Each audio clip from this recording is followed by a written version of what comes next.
A land where a fragile democracy was crushed by a coup. Now, the military junta is facing an unprecedented challenge.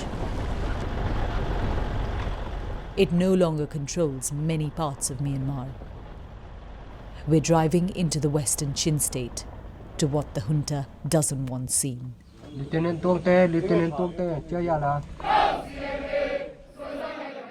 Our motherland, the land we love, they sing. We'll defend it with our blood and life. This is the base of the Chin National Army, an ethnic rebel group.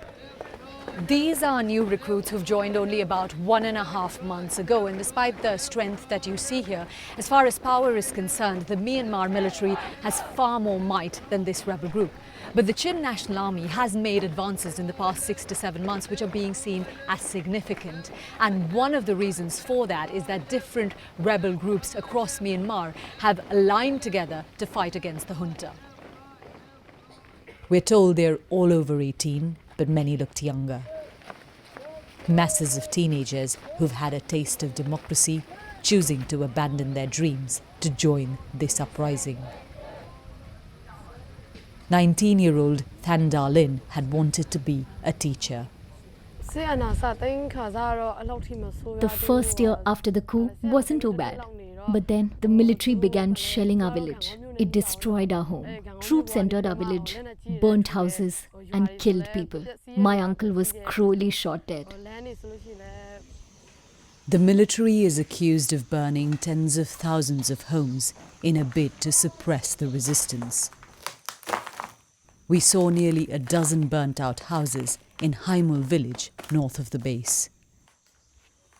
Fighting here, farmers, students, truck drivers, labourers. This isn't a professional, well-equipped army. It's propelled by the courage of ordinary people in the face of a savage conflict.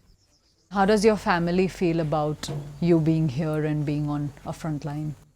Sometimes they are so worried about me, but I must do this job for my son, my family, for our people, for our country. 17-year-old Lalnun Pui convinced her parents to let her join the armed movement. In an essay at school, she explained why. Myanmar is broken now. The soldier of Burma are enemy for me because they have no mercy. My future is People's Defence Force. The teenager loved dancing and TikTok. Captured during a military ambush in August 2022, her body was found 2 days later. Tortured, raped, bludgeoned to death. Also killed, her brother, Lal Ruatmoya, just 15, described as a gentle, obedient boy. He had signs of torture on his chest and genitals, his face disfigured. Their family has shown us evidence of the torture. It's hard to think of what my children went through, but we will not be discouraged by their death. People in the coming generations too need freedom. It is a fight worth sacrificing one's life for. I'm very proud of them.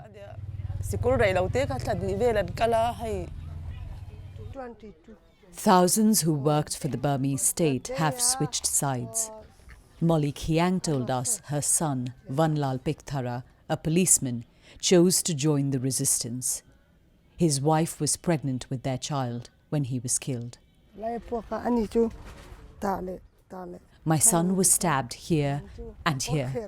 He was brutally assaulted, and even his leg was cut off. It's hard to talk about it, said Molly.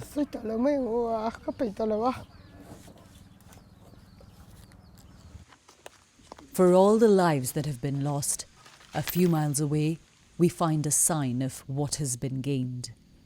This used to be a base of the Myanmar military up until November 2023. We're a few miles from Myanmar's western border in its Chin state. You can see behind me there the flag that's been hoisted that belongs to the Chin National Army. And the nearest Myanmar military base is about 30 to 40 miles from here. So that's how far back the junta's been pushed from here. It took multiple offensives by resistance forces to take this camp. And it won't be easy going forward. I met Het Ni of the Chin National Army. The groups and the tribes that are fighting together right now, traditionally they've had infighting between each other. Even now they don't necessarily get along on everything. Are you going to be able to keep it together to fight against the military? Yes, there are numerous tribes within the Chin people, and we expect there to be disagreements. But we are fighting as one. This is our land. It is not the land of the Burmese army. Our success is because we know every corner of this intimately. From new front lines every day, more people arrive at shelters. Millions are displaced across the country. Nora's family fled from their home 2 weeks after she was born. Many of these people have endured decades of military rule and persecution before. This time, what's evident among them is a strong belief that they can win. Yogita, Limaye, BBC News, Western Myanmar.